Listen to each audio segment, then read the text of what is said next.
Hello అండి. ఈరోజు మా లంచ్‌కి చికెన్ దొన్నె బిర్యానీ అయితే చేస్తున్నాను.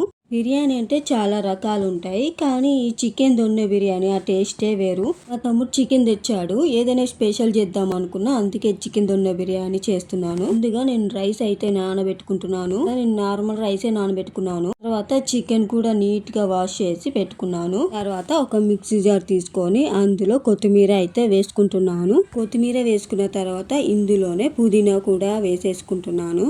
తర్వాత 3 గ్రీన్ చిల్లీస్ అయితే వేసుకుంటున్నాను. తర్వాత 2 మీడియం సైజ్ ఆనియన్స్ అయితే ఇలా పీసెస్ గా కట్ చేసుకొని వేసుకున్నాను. అలాగే 1 టేబుల్ స్పూన్ అల్లం వెల్లుల్లి పేస్ట్ వేసుకున్నాను. అలాగే 3 యాలకులు వేసుకున్నాను. లవంగాలు అలాగే చెక్క కూడా వేసుకుంటున్నాను. తర్వాత 1 టేబుల్ స్పూన్ మిరియాలు మూత పెట్టేసుకొని మెత్తగా గ్రైండ్ చేసుకోవాలి. తర్వాత స్టవ్ పైన కుక్కర్ పెట్టేసుకొని అందులో 1 టేబుల్ స్పూన్ ఆయిల్ అలాగే 1 టేబుల్ స్పూన్ నెయ్యి అయితే వేసేసుకుంటున్నాను. ఆయిల్ హీట్ అయ్యాక 2 బిర్యానీ ఆకులు అలాగే చెక్క లవంగ కూడా వేసేసుకున్నాను. ఇవి హీట్ అయ్యాక సన్నగా తరిగి పెట్టుకున్న ఆనియన్స్ అయితే వేసుకున్నాను.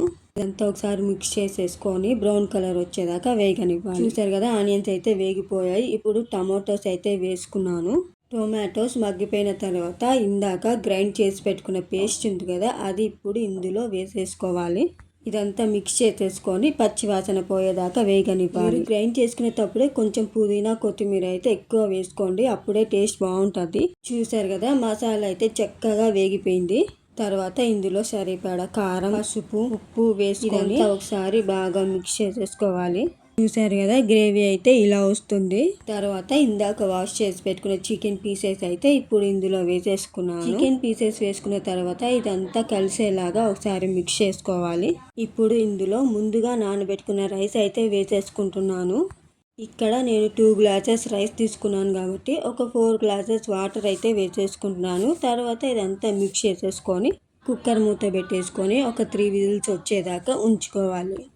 చికెన్ దొన్నె బిర్యానీ అయితే రెడీ అయిపోయింది. మీలో ఎంతమందికి చికెన్ దొన్నె బిర్యానీ అంటే ఇష్టమో కామెంట్ చేయండి. ఈరోజు మా లంచ్కి చేసిన చికెన్ దొన్నె బిర్యానీ టేస్ట్ మాత్రం అదిరిపోయింది. మీరు కూడా ట్రై చేయండి. Thanks for watching.